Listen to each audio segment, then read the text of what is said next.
All right, moving on to the next chapter, that is chapter number 2, electrostatic potential.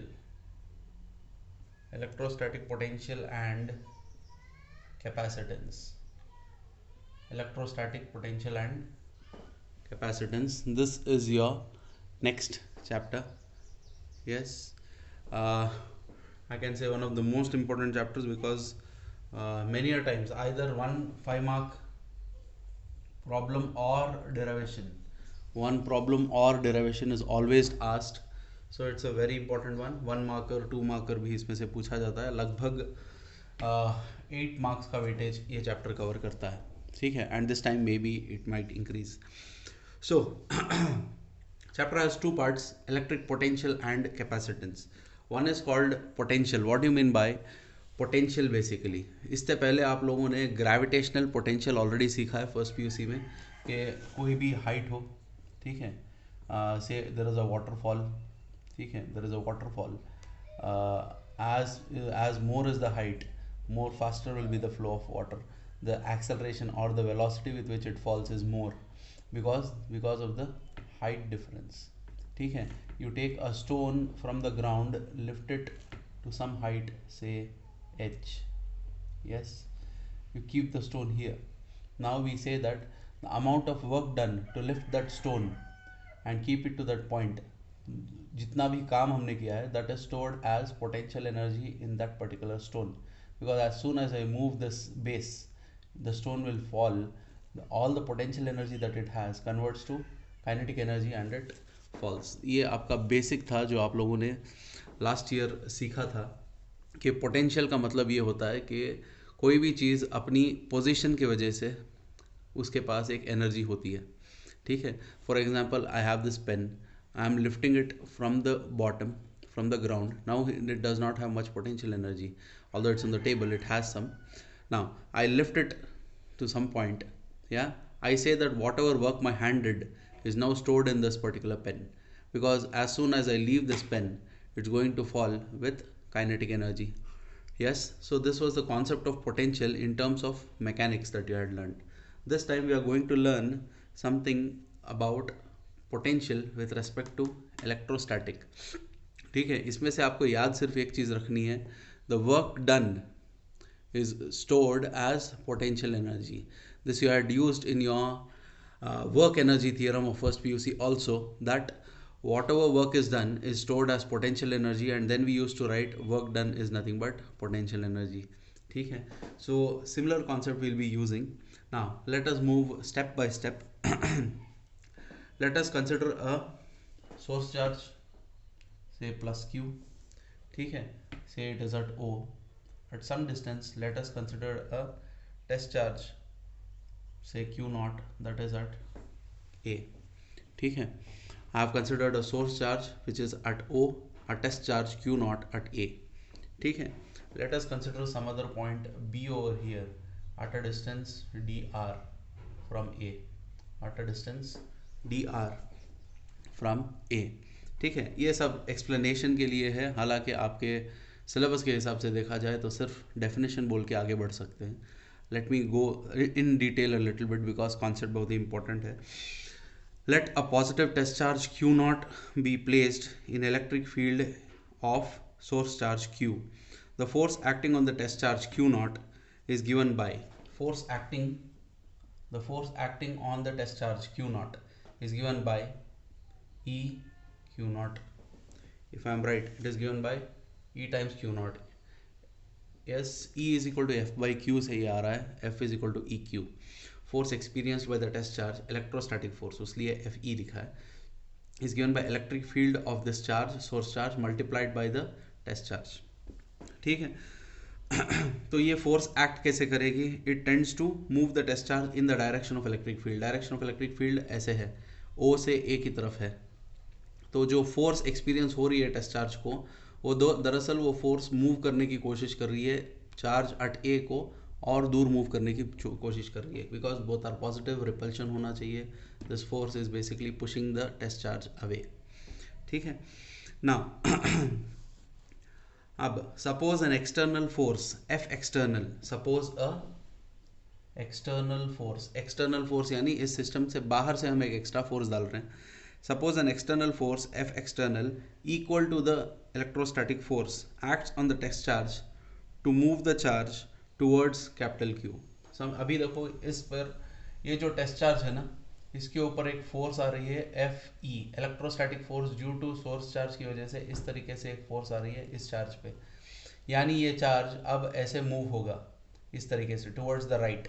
तो अगर मैं यहाँ पर एक और एक्सटर्नल फोर्स डाल दूँ जो कि इसको इक्वल है, ठीक है, एक्सटर्नल फोर्स अप्लाई करूँ जो इस चार्ज पर जो ऑपोजिट डायरेक्शन में है इस इलेक्ट्रोस्टैटिक फोर्स के, लेकिन दोनों फोर्सेस इक्वल हैं, तो फिर क्या होगा? The charge will not move, it will stay there. ठीक है, तो ये चीज़ आपको सीखनी है.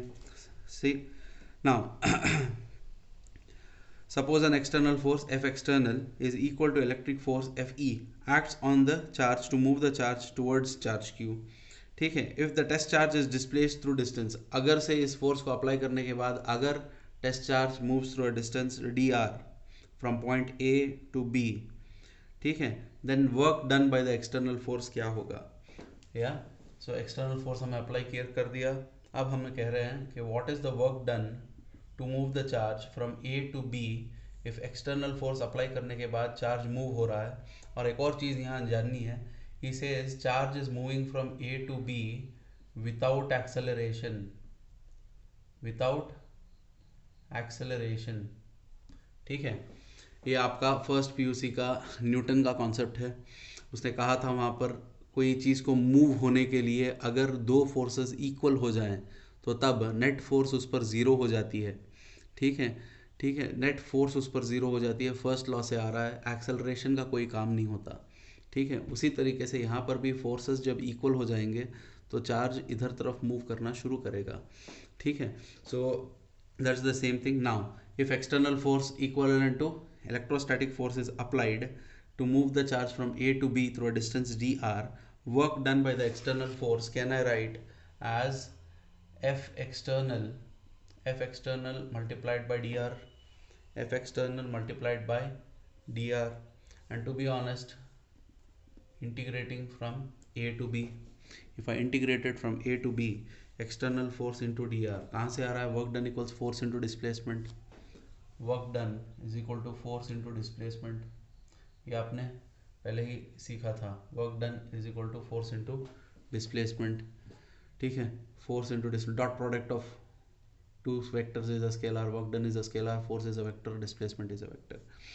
ठीक है, तो यहाँ पर एफ एक्सटर्नल की जगह, क्योंकि F external is nothing but minus of electrostatic force, negative of it, equal and opposite, तो डब्ल्यू ए बी तब हमारा क्या बन जाएगा? डब्ल्यू ए बी बन जाएगा minus integral A to B. ठीक है, minus integral A to B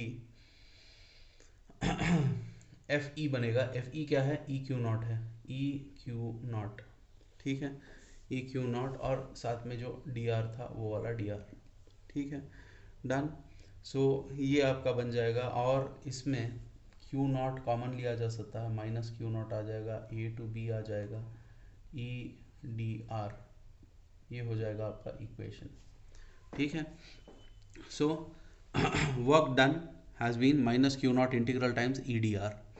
ठीक है, now the electrostatic potential energy difference of the test charge between 2 points A and B is given by this work done. ये work done जो है charge को ए से B को लाने के लिए है.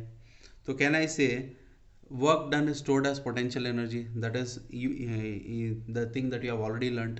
work done is stored as potential energy. तो अब ये कह रहा है कि A से B को चेंज किया है, तो can I say it is nothing but work done to move from A to B is nothing but potential energy difference between A and B. potential energy difference between A and B. So work done A to B can be written as potential energy difference between A and B, UB minus UA, UB minus UA is equal to minus Q naught times integral A to B E D R. ठीक है, ये आता है आपका equation. अच्छा, syllabus point of view से देखा जाए तो ये सब कुछ ज़रूरी नहीं है। सिलेबस पॉइंट ऑफ व्यू से डायरेक्ट इलेक्ट्रिक पोटेंशियल का डेफिनेशन और इलेक्ट्रिक पोटेंशियल एनर्जी का डेफिनेशन है, लेकिन ये थोड़ा आपको समझ में आ जाए कि होता क्या है, उसके लिए आई हैव डन दिस। ठीक है, then therefore what do we conclude from here, I just give a reading. तो ये आपको मिल गया पोटेंशियल एनर्जी डिफरेंस। ठीक है, दो चीज़ें आपको यहाँ पर याद रखनी है, एक होता है इलेक्ट्रिक पोटेंशियल, दूसरा होता है electric potential energy. Potential energy और पोटेंशियल में फ़र्क है। ठीक है, पोटेंशियल एनर्जी जो हम यहाँ बात कर रहे थे, अब इसको मैं क्यू नॉट से डिवाइड करूँगा तब जाकर पोटेंशियल आएगा। ठीक है, I hope that is clear. आगे मैं फिर उसे समझाऊंगा, आपके लिए बस इतना याद रखो, एक होता है इलेक्ट्रिक पोटेंशियल, ठीक है, एक होता है इलेक्ट्रिक पोटेंशियल एनर्जी। ठीक है, अब जो बात हो रही थी पोटेंशियल एनर्जी की बात हो रही थी ना। Electrostatic potential energy difference between 2 points A and B is work done in moving a test charge from A to B in electric field of source charge. I repeat, electrostatic potential energy difference between 2 points A and B is work done in moving a test charge from A to B in electric field of source charge. यानी electrostatic potential energy दो point के बीच में ऐसी है कि कितना काम मुझे करना चाहिए चार्ज को ए से बी को मूव करने के लिए प्लस क्यू के मौजूदगी में। ठीक है, in the presence of source charge work done to move test charge from A to B is nothing but the potential energy difference between 2 points. ठीक है, अगर पोटेंशियल एनर्जी, अगर ये चार्ज इन्फिनिटी पर हो, if it is far away, then one of them U A will become zero, तो U B आ जाएगा। ठीक है, so this what will happen, potential energy that the work done to displace a test charge from infinity to any point is given by what, ub is equal to ये वाला चीज़ ua zero हो जाएगा। अगर ua कब zero होगा, अगर charge is at infinity से लेकर आएंगे। ठीक है, तो this work done is equal to electrostatic potential energy at a point in electric field. तो ये आपका बेसिक कॉन्सेप्ट हुआ। मतलब ये है कि मैंने तो यहाँ पर समझाया कि पोटेंशियल एनर्जी क्या होता है, पोटेंशियल एनर्जी डिफरेंस क्या होता है। ठीक है, eight a point potential energy पहचानना हो तो इन्फिनिटी से उस पॉइंट को लाना है। अब देखो पोटेंशियल एनर्जी डिफरेंस मुझे मिला है you B minus U A. ठीक है, अब इसमें से मुझे अगर सिर्फ यू बी चाहिए तो फिर मैं यू ए को ज़ीरो करूँगा, कैसे, चार्ज को इन्फिनिटी से लेके आऊँगा। ठीक है, सो उसी तरीके से ए के भी पहचान सकते हैं, वहीं भी इन्फिनिटी से पॉइंट ए को लाऊंगा तो U A minus U infinity हो जाएगा, तो U infinity becomes zero, U A मुझे डायरेक्टली मिलेगा। यानी हर पॉइंट पे अपना अपना एक पोटेंशियल होता है, अपनी अपनी पोटेंशियल एनर्जी होती है। This is like I had given an example, your father will be sitting in the hall, ठीक है, at the centre for example, you need more and more guts to go closer to him. ठीक है, the amount of work done to push you from one point to another point is the amount of potential energy at that point. ठीक है, क्योंकि आपको छोड़ते ही आप वापस भागोगे। So something like that, similarly here also whenever one point to another point, जब आप मूव करते हो तो उस पॉइंट से उस पॉइंट की पोटेंशियल एनर्जी डिफरेंस मालूम होती है। अगर इन्फिनिटी से किसी पॉइंट को लेकर आते हो तो उस पॉइंट की पोटेंशियल एनर्जी हमें मालूम पड़ जाती है। ठीक है, then and few important points I'll just dictate it। ठीक है, integral E dot D R, जो ये सिर्फ integral E dot D R है, is known as line integral of electric field between A and B. E dot D R is called line integral of electric field A and B. Again I am repeating, ये जो भी कर रहा हूँ ये आपके syllabus का पूरा हिस्सा नहीं है। सिलेबस में सिर्फ मुझे इलेक्ट्रिक पोटेंशियल एनर्जी और पोटेंशियल का डेफिनेशन बताना है। यहाँ पर मैं थोड़ा एक्सप्लेनेशन दे रहा हूँ। ठीक है, नेक्स्ट दूसरा, work done by electrostatic force, work done by electrostatic force acting on the charge particles depend only on the initial and final position. ठीक है, and it is independent of the path. मतलब कि अगर point A से point B को मुझे लाना था वर्क डन, तो मैं ए से बी को ऐसे स्ट्रेट लाइन में ला सकता या फिर ऐसे गोल घुमा के लेके आ सकता। ठीक है, तो यहाँ पर potential energy does not depend upon the path that we are taking, it only depends on the point, यानी initial and final position. So बात ये होती है कि electrostatic force acting on charge particle depends only on the initial and final positions and is independent of the path. Therefore, electrostatic force and electric field are conservative in nature, यानी point functions हैं, path dependent नहीं हैं। ये पूरे point का खुलासा ये है, electrostatic force and electric field, force and field, electric force and electric field both are conservative. एक पॉइंट, कंजर्वेटिव का मतलब थोड़ा एक्सप्लेनेशन में, electrostatic force and field are point functions and not path functions. ठीक है, वो पॉइंट बेस्ड हैं, initial और फाइनल पॉइंट्स पे बेस्ड हैं, पाथ फंक्शंस वो नहीं हैं। ठीक है, नेक्स्ट चलते हैं आपके इलेक्ट्रिक पोटेंशियल के लिए। ठीक है, नाउ इलेक्ट्रिक पोटेंशियल ये क्या है? नाउ ये आपको समझ में आ गया, पोटेंशियल एनर्जी यू से डिफाइन होती है। ठीक है, अब मैंने पहले ही बताया था, अब इस चीज़ में अगर आगे चलकर आपको फिर से पता चलेगा, ये जो पूरा इक्वेशन मिला ना, minus Q times integral E dot D R, इसमें मैं क्यू नॉट को डिवाइड करके हटा दूँ तब वो आ जाएगा पोटेंशियल, यानी बस टेस्ट चार्ज की जगह यूनिट पॉजिटिव चार्ज लेना है, यानी +1 चार्ज लेना है। Let me read it out. Electric potential at a point in electric field, electric potential at a point in electric field, I repeat, you can note it down as you listen, take the video a little back and note it down. Electric potential at a point in the electric field is defined as work done in moving a unit positive test charge, work done in moving a unit positive test charge from infinity to that point, against the electrostatic force of electric field of source charge, against the electrostatic force of electric field of source charge, irrespective of path followed. अब इसको line by line यहीं पर समझ में आ जाता है। Electric potential at a point in electric field, समझो कि मेरी पॉइंट समझो बी है, पॉइंट ए है फॉर एग्जांपल। ठीक है, defined as work done in moving a unit positive charge, कोई भी यूनिट पॉजिटिव चार्ज दूर से इन्फिनिटी से उस पॉइंट को लेके आऊँगा, किसके खिलाफ लेके आऊँगा? सोर्स चार्ज के इलेक्ट्रिक फोर्स के खिलाफ। फोर्स ऐसे जा रही है तो उसके खिलाफ मुझे चार्ज को लेके आना है, तो कहाँ से कहाँ लेके आना है? इन्फिनिटी से लेकर पॉइंट ए को लेके आना है। ठीक है, तो इर्रेस्पेक्टिव ऑफ पाथ, चाहे मैं ऐसे स्ट्रेट लेके आऊँ या फिर घुमा फिरा के लेके आऊँ, फ़र्क नहीं पड़ता। ऑल इट मैटर्स इज उस पॉइंट को लाने के लिए मैंने कितना काम किया। That work will be stored as electric potential. अगर आप टेस्ट चार्ज ले रहे हो तो तब होगा पोटेंशियल एनर्जी, अगर आप यूनिट पॉजिटिव चार्ज ले रहे हो तब होगा क्या? इलेक्ट्रिक पोटेंशियल सिर्फ। ठीक है, so let U be the electrostatic potential energy as usual. U be the electrostatic potential energy at point P in the electric field, at point B in the electric field. Then electric potential at point in the electric field is given by electric potential. अब देखो इसी चीज में electric potential is given by U by Q naught. Electric potential is given by U by Q naught, यानी work done to move a unit positive test charge. ठीक है, but potential energy of test charge is given by ये वाला value, potential energy is given by U, basically is given by this values. जब इसको यहाँ पर substitute करेंगे तो ये वाला क्यू नॉट, न्यूमरेटर में क्यू नॉट कैंसिल होके minus integral A to B E dot D r हो जाएगा। ठीक है, कॉम्पिटिटिव के लिए बहुत फ़ायदेमंद चीज़ है ये, इसीलिए किया हूँ। v is equal to U by Q naught, potential energy per test charge will give you potential. ठीक है, so this is your formula for electric potential. ठीक है, लेजेंड्स के डेफिनेशन में डायरेक्टली क्या दिया है, अब थोड़ा लेजेंड्स को भी आ जाते हैं। इलेक्ट्रिक पोटेंशियल, उसका डेफिनेशन ये है, electric potential at a point in electric field is work done in bringing a unit positive charge from infinity to that point against the electric field.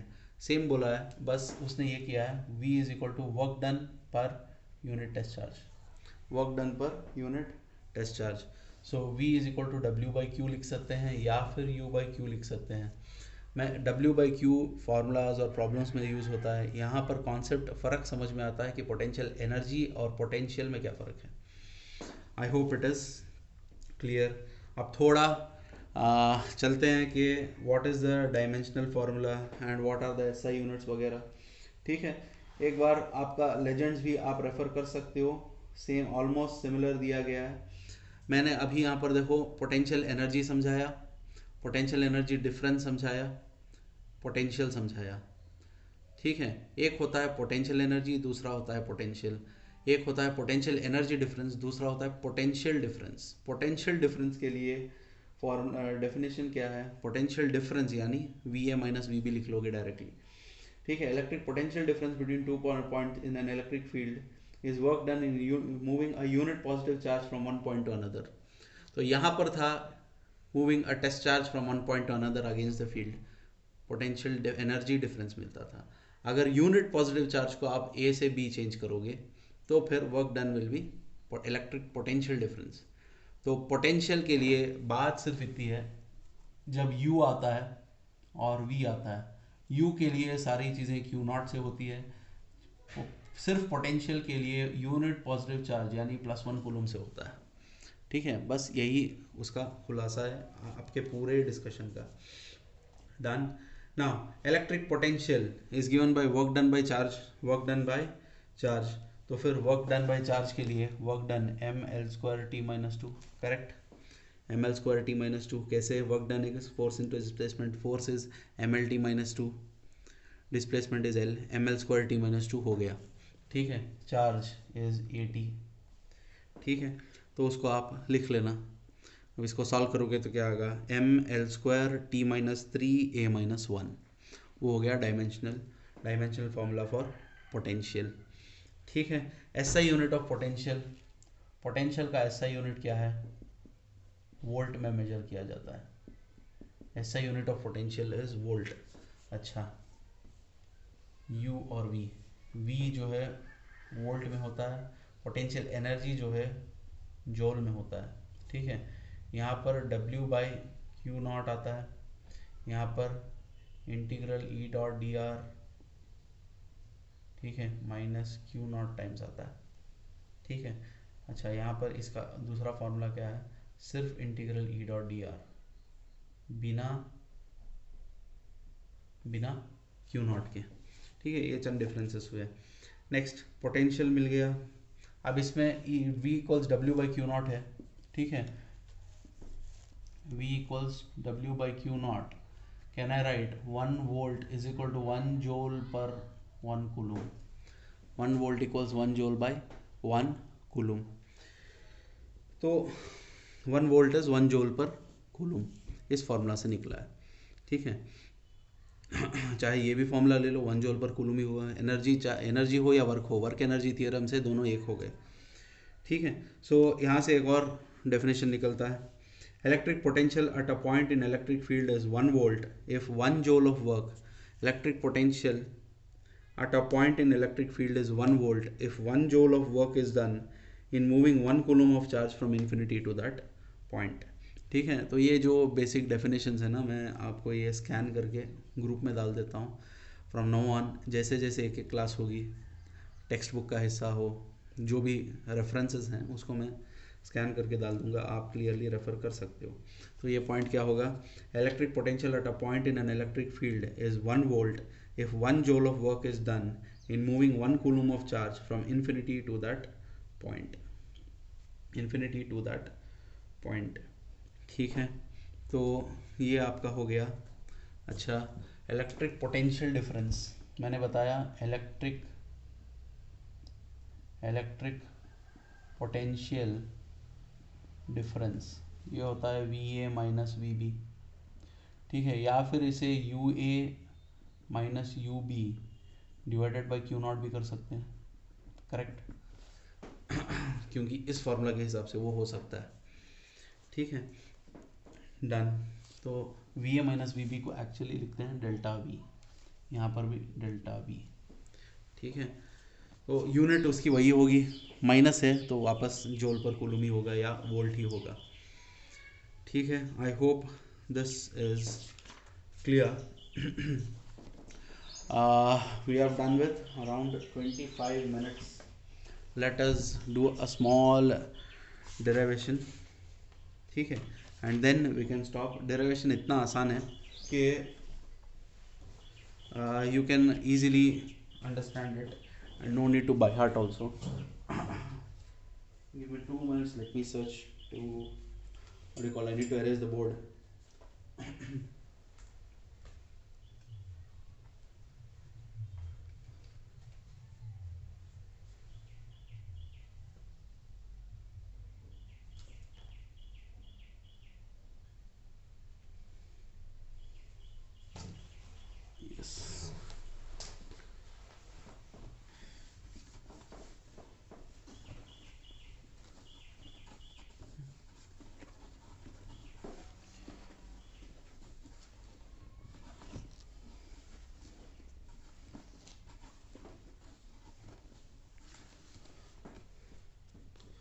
आमतौर से when I do this in the class it takes 1 or 2 hours, 1.5 or 2 hours to explain all of it, because when I am in class I repeat these 2 or 3 times.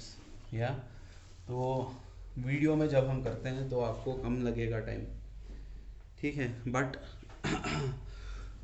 इसलिए कहता हूँ कि जो भी video करवा रहा हूँ खास करके फिजिक्स में, कम से कम 2 times you need to watch the whole video, only then you will understand it. Clear? I hope we can move forward with this. तो अगला जो है derive, first derivation of this chapter, derive expression for,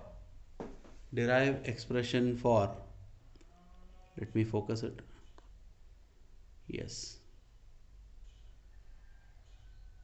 derive expression for electric potential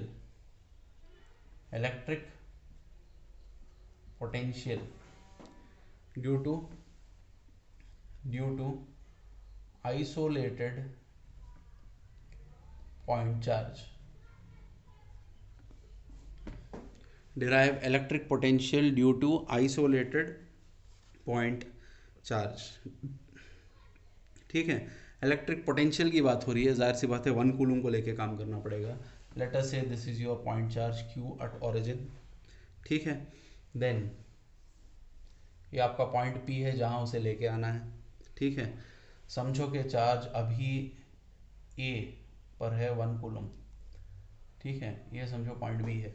Q point B भी consider किया, बाद में बताऊंगा जैसे चलेंगे.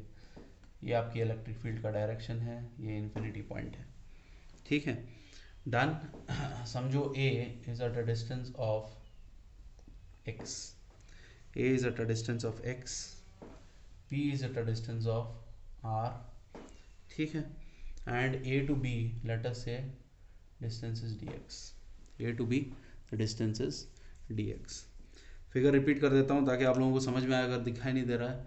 ओरिजिन पर हमारा सोर्स चार्ज है Q, थोड़ी दूर जाने के बाद पॉइंट P है एट अ डिस्टेंस r, फिर पॉइंट B है, B के बाद A है, B और A के बीच में डिस्टेंस dx है, A पर 1 कूलम चार्ज है, A is at a distance of x from O, electric field का डायरेक्शन ड्रॉ किया है और फिर यहाँ पर इन्फिनिटी का पॉइंट दिया है, ठीक है. So how will be the initial story line for this? Consider a source charge at origin O, ठीक है.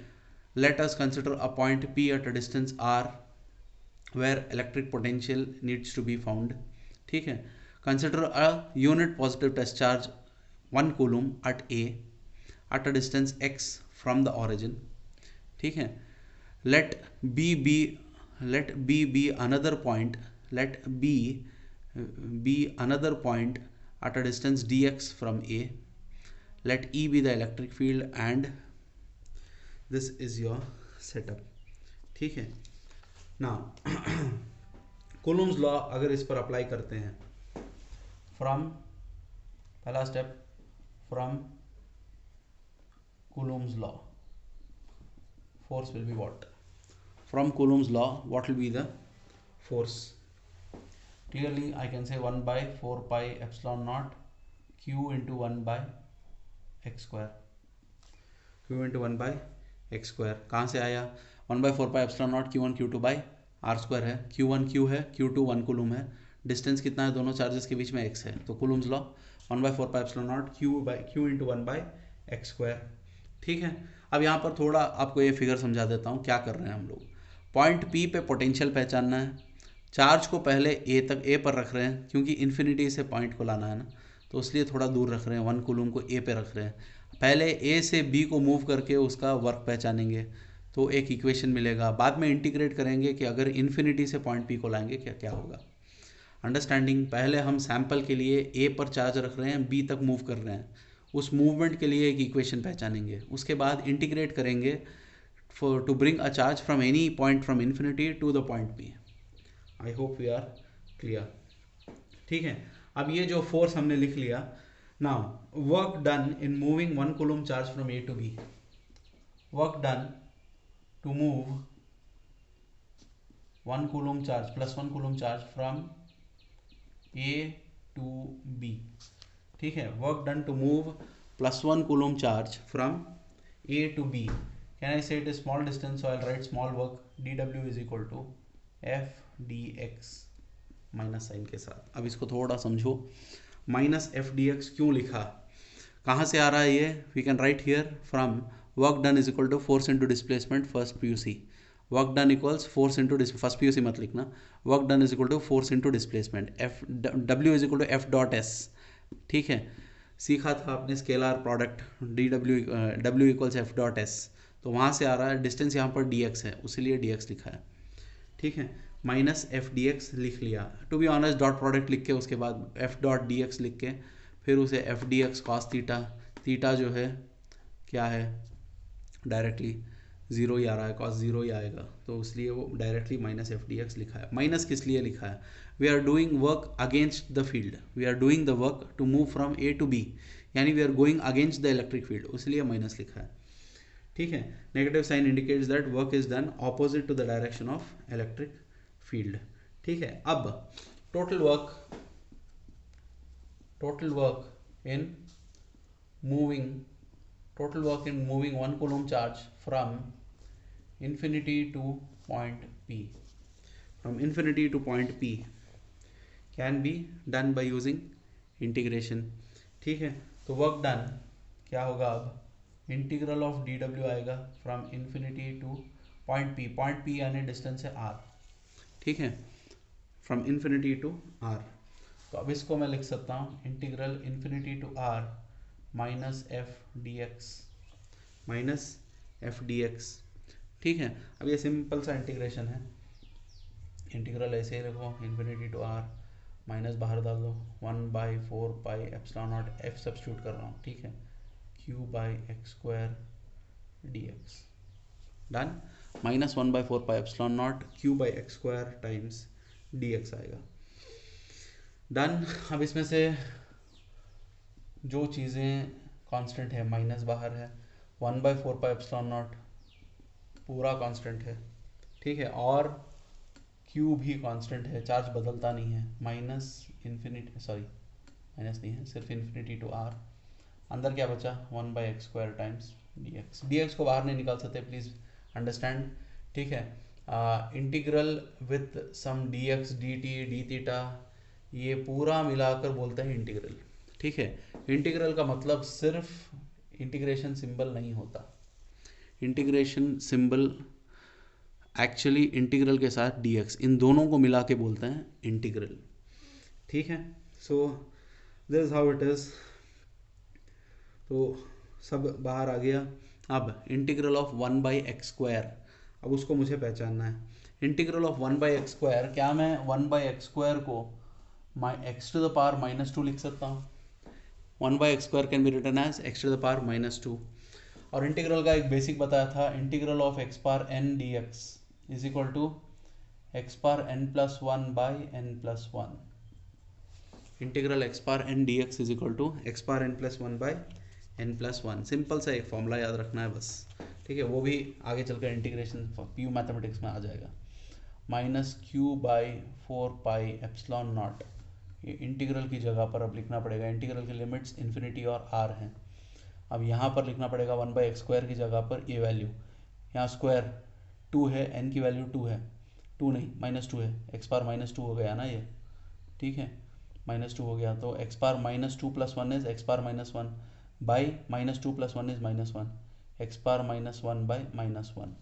ठीक है, तो -q/4 पाई एप्सिलॉन नॉट, ये माइनस बाहर लिख लेंगे. x⁻−1 is 1/x infinity and R. ठीक है, माइनस माइनस प्लस हो जाएगा, q/4 पाई एप्सिलॉन नॉट, ये माइनस और माइनस प्लस हो जाएगा. ठीक है, 1/x को पहले upper limit 1/r minus 1/∞ lower limit, ये जाकर हो जाएगा 0. So 1/4 pi epsilon naught q/r. This is your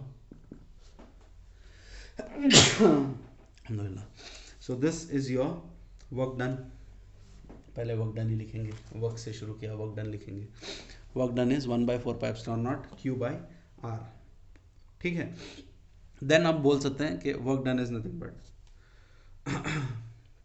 ठीक है, अब इसके बाद आप चाहे तो लिख सकते हैं potential is given by work done by so unit charge, ठीक है। यहाँ पर यूनिट चार्ज है 1 coulomb, so V equals W लिख सकते हैं, W equals V as charge is 1 coulomb, ठीक है। Test charge taken is 1 coulomb, therefore इस इक्वेशन को आप, ठीक है, यहाँ पर थोड़ा मुझे सपोर्ट नहीं मिल रहा, W की जगह पर V लिख लो, V is equal to 1/4 pi epsilon naught Q by R, that is your equation for electric potential due to a isolated point charge. Electric field due to an isolated point charge क्या था, E is equal to 1/4 pi epsilon naught Q by R square, ठीक है। Potential के लिए Q by R.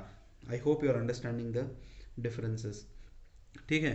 Note के चंद points, एक, although V is called potential at a point but actually V is equal to potential difference between points R and infinity, मतलब potential at a point मुझे मिला V equals 1/4 pi epsilon naught Q by R, ठीक है।